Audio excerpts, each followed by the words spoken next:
dan wanita ini pun ditemukan hangus terbakar. Siapakah dia? Mari kita simak ceritanya di Misteri Stories.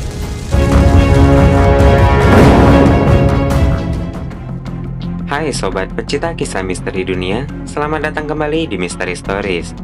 Di Misteri Stories hari ini kita lagi-lagi akan membahas sebuah kasus kriminal yang masih menjadi misteri hingga saat ini, di mana ditemukan jasad dari seorang wanita yang tewas terbakar di sebuah lembah pegunungan di bagian Bergen, Norwegia. Ironisnya, meskipun banyak barang bukti yang ditemukan di sekitar korban, hingga saat ini identitas dari korban tidak berhasil diungkap. So, mari kita lihat bagaimana kronologi penemuan jasad misterius ini. Tapi sebelum itu, seperti biasanya jangan lupa untuk klik tombol subscribe dan loncengnya, agar kamu tidak ketinggalan update dari video terbaru kita ya. Dukung terus Misteri Stories agar hadir ke hadapan kamu dengan segudang cerita menarik lainnya. Terima kasih banyak buat kamu yang sudah mendukung channel ini, dan mari kita ke ceritanya. Let's go!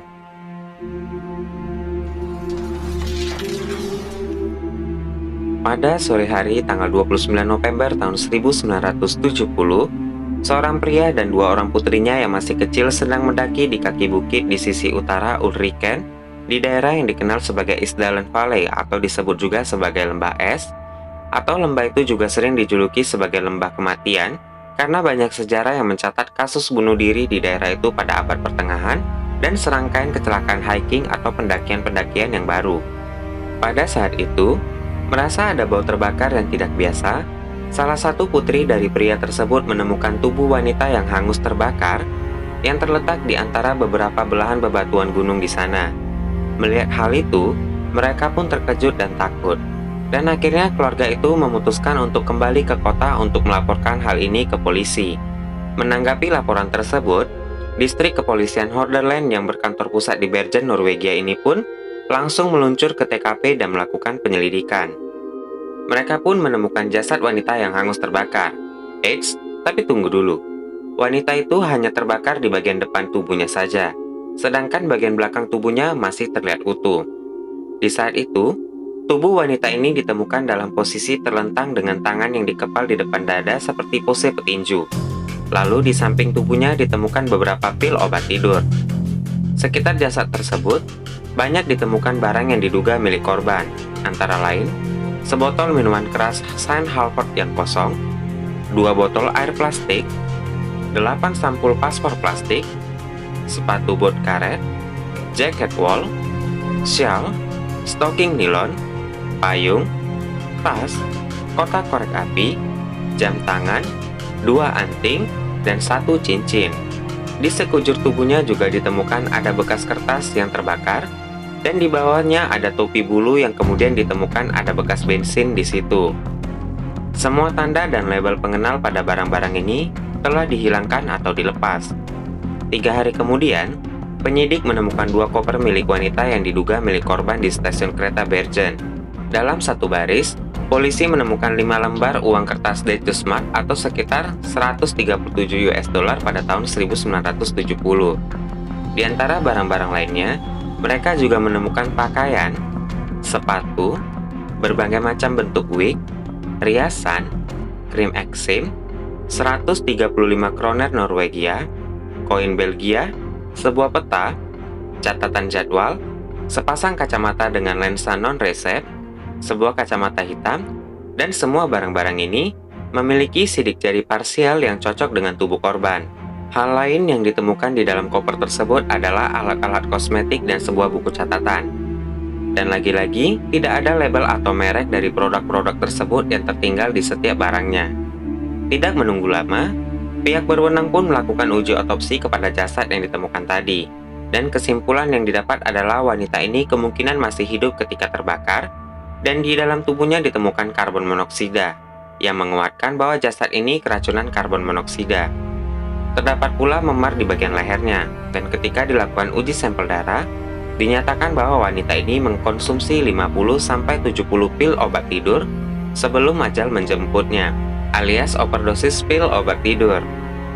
Dugaan ini juga diperkuat karena ditemukan ada sekitar 12 pil obat tidur yang terletak tidak jauh dari jasad ini ditemukan. Saat melakukan uji otopsi, Rahang gigi dari wanita ini dicabut untuk nantinya akan digunakan untuk mencari informasi tambahan tentang wanita ini. Penemuan jasad wanita misterius ini tentunya menggegerkan warga Norwegia. Saat polisi menindaklanjuti penyelidikan, mereka memeriksa sebuah catatan yang mereka temukan. Para penyelidik pun mengunjungi sebuah hotel di mana kabarnya wanita ini terakhir kali terlihat hidup pada tanggal 23 November tahun 1970 di sana. Menurut staf hotel tersebut, wanita itu terlihat cantik dan dia memiliki tinggi sekitar 1,63 cm. Staf hotel tersebut mengatakan wanita itu terlihat berjaga-jaga dan waspada, lalu check out dari hotel tersebut dengan tenang dan membayar seluruh tagihan di hotel tersebut dengan uang tunai. Akhirnya polisi dapat memecahkan kode entry dari buku catatan yang ditemukan di koper wanita tersebut dan menentukan bahwa mereka menemukan tanggal dan tempat yang pernah dikunjungi wanita tersebut. Dan berdasarkan formulir check-in yang ditulis tangan tersebut, polisi menetapkan bahwa wanita ini telah melakukan perjalanan di sekitar Norwegia yaitu Oslo, Trondheim, Stavanger, dan bagian negara Eropa yaitu Paris, dengan setidaknya menggunakan 8 paspor yang berbeda alias palsu. Meskipun detail seperti ulang tahun dan pekerjaan berubah dari satu bentuk ke bentuk lainnya di paspor tersebut, dia secara konsisten memberikan kewarganegaranya sebagai orang Belgia dan formulirnya diisi dalam bahasa Jerman. Ketika sketsa wajah wanita ini dipublikasikan, banyak yang mengaku pernah melihat dirinya. Juga diketahui bahwa wanita tersebut sebelumnya pernah tinggal di beberapa hotel di Bergen dan diketahui berpindah kamar setelah check-in. Dia sering memberitahu staf hotel bahwa dia adalah seorang pramuniaga keliling dan penjual barang antik. Seorang saksi mata mengatakan bahwa dia mendengar wanita itu berbicara dengan seorang pria dengan bahasa Jerman di sebuah hotel di Bergen. Orang lain yang juga mengaku pernah bertemu dengannya menyebutkan dia tidak pintar menggunakan bahasa Inggris dan tubuh wanita ini selalu berbau bawang putih. Orang-orang yang mengaku pernah melihat atau bertemu dengannya juga berkomentar bahwa dia selalu menggunakan berbagai macam wig. Karena jasad wanita ini ditemukan di lereng pegunungan Isdalen Valley, akhirnya semua orang menyebutnya sebagai Isdal Woman. Kasus penemuan jasad ini tentunya menjadi misteri yang sangat besar bahkan hingga saat ini. Hal ini membuat banyak orang menduga-duga dan memunculkan beberapa teori tentang Isdal Woman ini, antara lain, yaitu Isdal Woman tewas karena bunuh diri. Ini diperkuat karena banyaknya obat tidur yang ditemukan di dalam maupun di sekitar jasad Isdal Woman. Diduga dia meninggal karena keracunan obat tidur. Dan jika memang benar, bagaimana caranya tubuhnya bisa terbakar? Teori selanjutnya, Isdal Woman dibunuh. Ya, sudah pasti teori ini akan muncul. Karena menurut hasil otopsi, ada bekas luka yang terdapat di leher wanita tersebut. Alasan orang yang membunuh Isdal Woman juga tidak bisa diperjelas. Selanjutnya, Isdal Woman adalah seorang mata-mata. Mengingat pada tahun 1970-an itu adalah masa Perang Dingin, banyak spekulasi yang mengatakan bahwa Isdal Woman ini merupakan seorang intelijen atau seorang mata-mata yang bertugas memantau keadaan militer di negara Norwegia. Hal ini diperkuat dengan banyaknya paspor palsu yang ditemukan dan berbagai macam uang dari berbagai negara. Ditambah lagi riasan dan alat makeup serta wig yang beraneka ragam yang kemungkinan digunakan oleh Isdal Woman sebagai samaran dirinya. Yang selanjutnya, teori yang cukup aneh, yaitu Isdal Woman adalah seorang pemburu vampir. Tidak bisa dibilang tidak masuk akal juga nih, dikarenakan pada tahun 1970-an, masyarakat setempat terkhususkan bagian barat meyakini bahwa ada teror dan legenda dari makhluk gaib yang berwujud vampir. Inilah yang menjadi alasan mengapa orang menyebut Isdal Woman sebagai pemburu vampir. Karena menurut salah seorang saksi, Isdal Woman ini berbau bawang putih dan ketika jasadnya ditemukan, ada bekas luka di bagian leher wanita tersebut. So, kemungkinan besar Isdal Woman ini dibunuh oleh vampir. Benarkah?